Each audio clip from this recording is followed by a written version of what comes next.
Well, we're talking with Ryan Villopoto, who's going to be riding in the Monster Energy Cup tomorrow out at Sam Boyd Stadium. 30,000 people expected. Villopoto, how's it going, buddy? All right. Now, how do you stay focused? What's the worst injury you've ever had? Each year, the best riders on the planet assemble to fight for the Monster Energy AMA Supercross and FIM World Championship.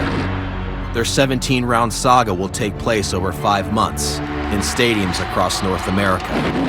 Amidst the most competitive fields in the history of the sport, Ryan Villopoto has won 2 straight Supercross championships. But the task of moving forward bears the weight of all that success has extracted from his life. Do I love it? Yeah, I do love it. But this isn't everything to me. I'll walk tomorrow. I'll walk away. I was on him a lot, pretty hard on him.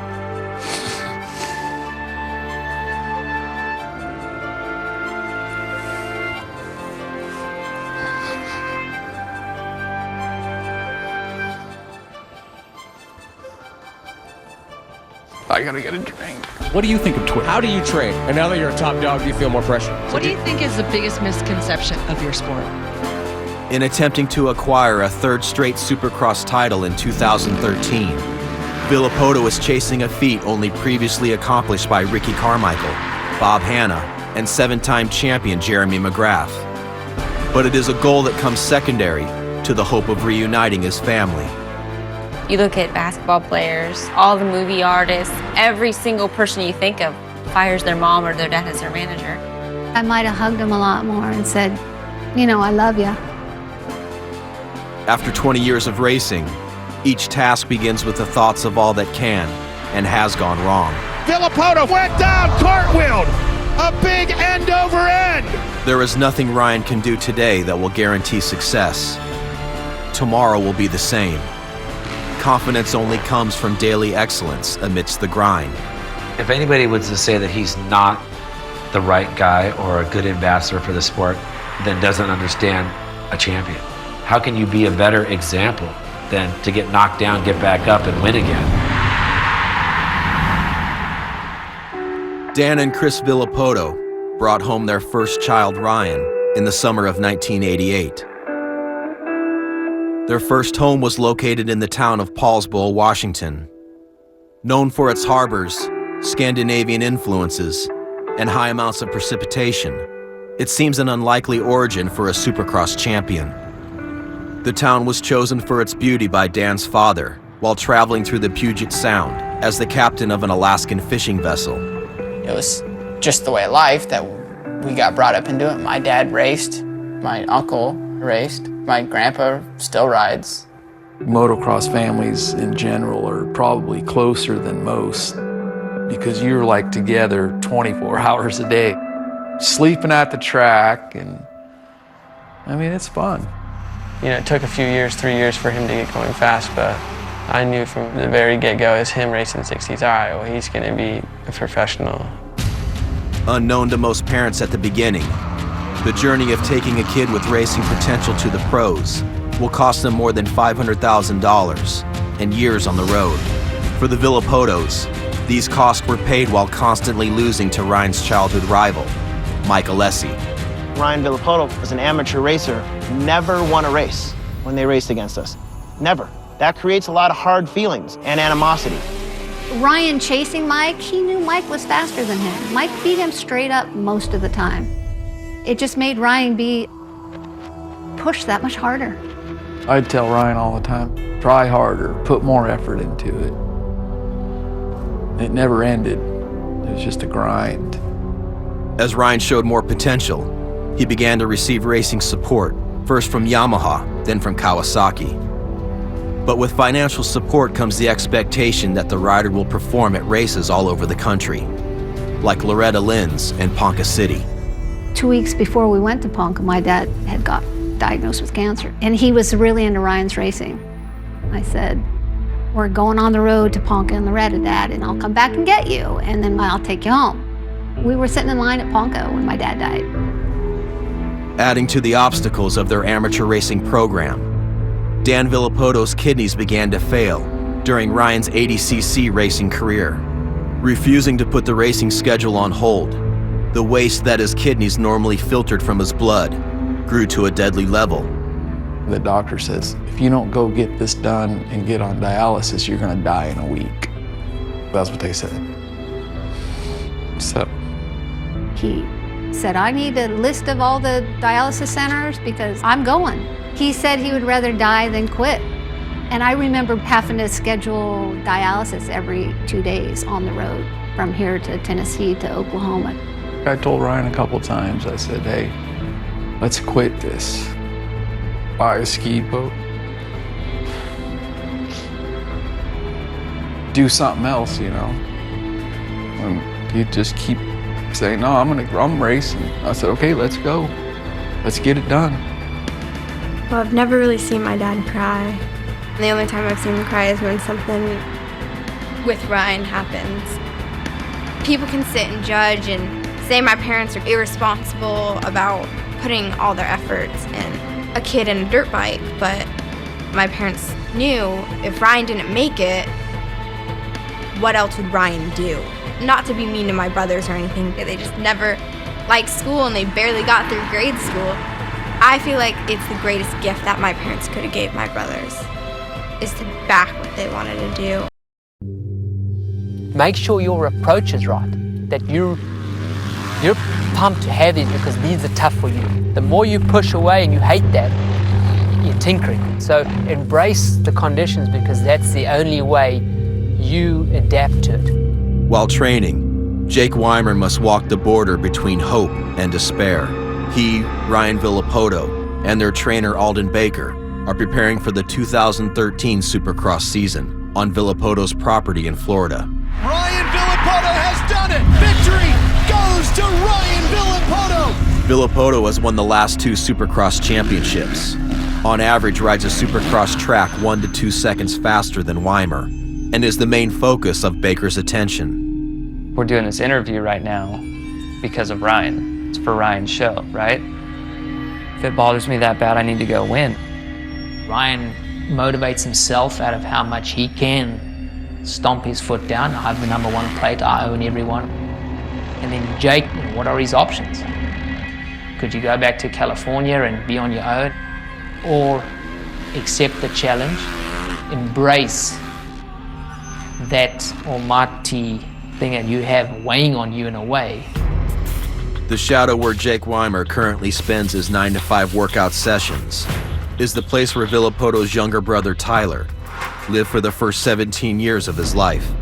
Plagued by injuries for much of his career, Tyler is currently trying to race his way to Supercross in 2014 by racing Amsoil Arena Cross this year. Pushing, I mean, some people might call it abuse. They're pushed. The kid's not going to make it unless they're pushed. Ryan was somebody that could take it. You pushed Tyler and he shut down. Pushed his bike up against the trailer, I'm done, I'm not riding. I honestly didn't feel like I had the backing that I needed.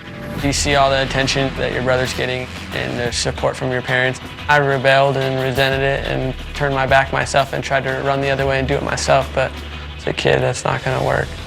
Amateur riders can turn pro at 16, and as Ryan neared that age, his parents had spent so much money that a professional contract was a financial necessity, increasing the attention, resources, and pressure towards Ryan. I was a spec builder and I ended up building a house. It took 3.5 years to build it. And then when we didn't have no money, I just sold the whole house for $350,000 and spent all that money going racing. There's a point in time where we're all in or we're quitting. All in means he stops building houses and we go racing. So if I didn't do something or I didn't want to ride, my dad would tell me to get back out there and, you know, keep riding. Everybody sacrificed. I mean, earlier we were talking and you said, I didn't even know Ryan had a little sister. She kind of got drug around. She missed out on things she wanted to do. Ride horses, gymnastics, and it was like, you can't do this because we're going to the races. Pretty much any kid that has made it, his parents were broke because all the rich kids, they don't make it because they're just not tough enough. You don't do good at Loretta's and you're on your way home you're bummed. But Pops has to drive 25 hours and he's really bummed. He's still swiping the card to get you home. You suck, son. Let me $100 to fill the motorhome up again.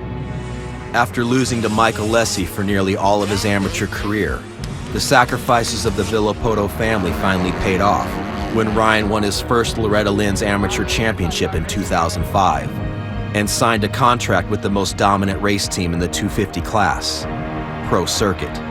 The 250 class is where professional riders must prove themselves before moving up to the larger 450 machine. Okay, bud, rip their heads off. Pro Circuit team owner Mitch Payton managed the two greatest Supercross champions in the history of the sport, Ricky Carmichael and Jeremy McGrath. Villopoto's time with Payton would revolutionize his career. Here comes Ryan Villopoto, he got it! The Monster Energy Kawasaki rod has just jumped into the #1 rod. The transition from little bikes to big bikes really was a turning point. The first time the public got to see future greatness. He won a championship and then won another one and another one.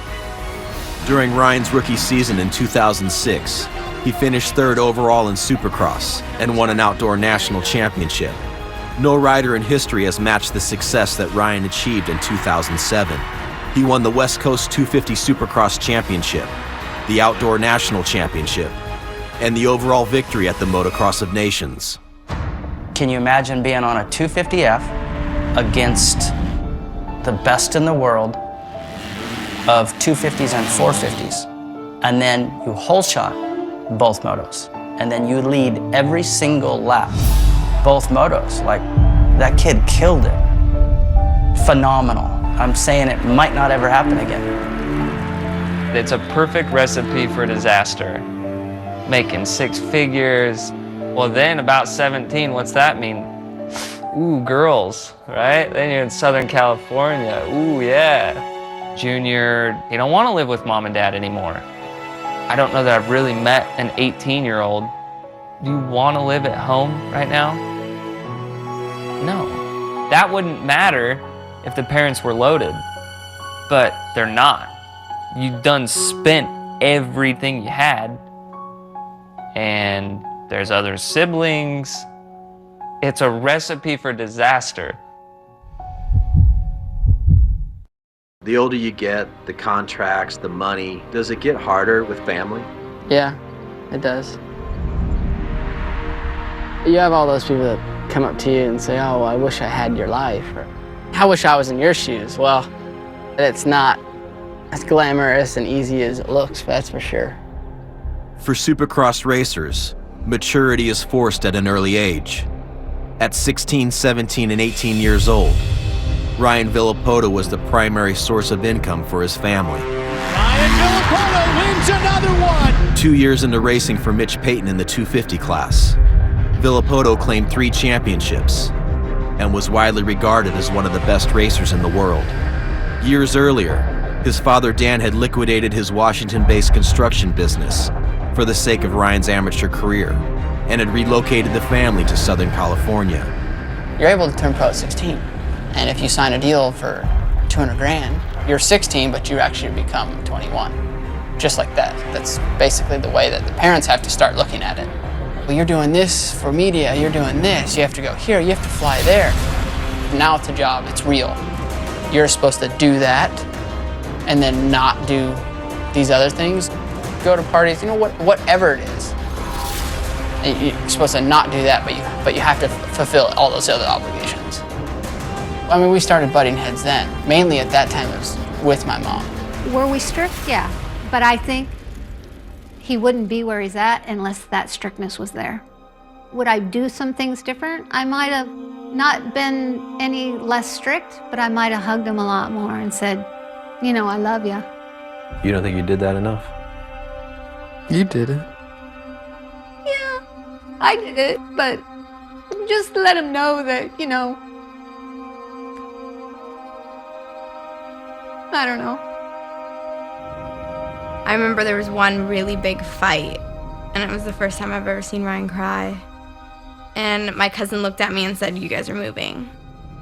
He said he wanted Kylie to not grow up being a track girl. He wanted her to go to school and have her own life, not the track to be her life, and I understand that. I guess I'm a little bitter. Not necessarily mad that I had to move. I'm more mad that our relationship disintegrated when I had to move. That's more what I'm bitter about. And it was to the point where I couldn't watch my brother's races on the TV.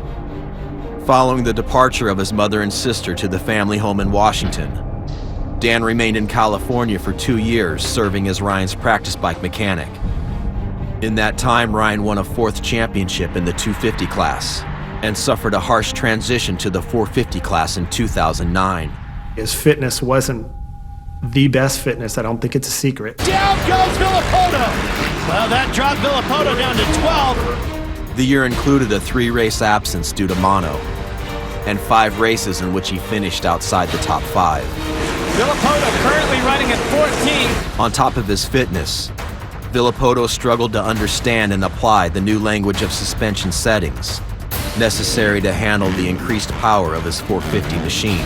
He didn't know a lot about setting up a bike and how important it was. You got to respect the thing a lot more. He had one of his first big crashes was in the whoops. He grabbed a handful and it threw him down hard, and it scared him. When Ryan returned from his bout with mono, he redeemed himself by winning 2 out of the last 3 races of the season. But conflict with his father regarding his growing number of influences and desire to take control of his finances had reached a tipping point. Bobby Nichols, Ryan's agent of several years, would address any of Ryan's financial concerns, and Ryan had been in a relationship with his now wife Kristen for 3 years. In the industry, the people, well, that's your money, and mom and dad, you're out. They don't owe you a dime. And I've heard that. It's not that they owe you, but why can't you benefit from the success that you both had? If you look at your kid and say, okay, we're partners in this thing, he's automatically going to turn around and say, well, you ain't out there riding and risking your life. And the easiest person to blame is the only person that was never around before, which was me. If he asked how much money's in my savings account, they immediately thought it was the girl that told him to ask. He was going to be that way with any female. So it's not like it's just, her. I was an outsider who's now become an insider, and now I'm going to start doing things for their son that they've done their whole life. To have Ryan put his faith in me is probably an incredibly hard pill to swallow. It's kind of weird that now that my kid's successful, my business is gone. If I had a successful construction company and I brought my son in, you're going to be my partner. You're vice president. Here's the salary, and then I'll teach you how to do this, and this will be your business. What would be the difference? I always felt like, man, if you would just sit back, then I'll just write you a check. Here comes Villopoto! Villopoto wins a stunning race! Everybody is in Ryan's ear telling him what to do, and it's like, Ryan's trying to grow up. He wants to be independent. He wants to learn what it is to control these things. It was bad and it was miserable. Absolutely demolishes Ryan Villopoto and pushes him off the track. I think it's just the minds get clouded, then get scared because there is nothing else to fall back on. Everything they did build, business-wise, is gone. The only thing to lean on is us. The money, the fame. It's the root of all evil. Yeah, it was hard. I was at Glen Helen riding, and just told him, kind of in between riding or right after I was done, hey, you're gonna go home, and I'll still pay you, but you're gonna go home, and I'm gonna do it on my own. It was pretty tough, pretty hard to swallow.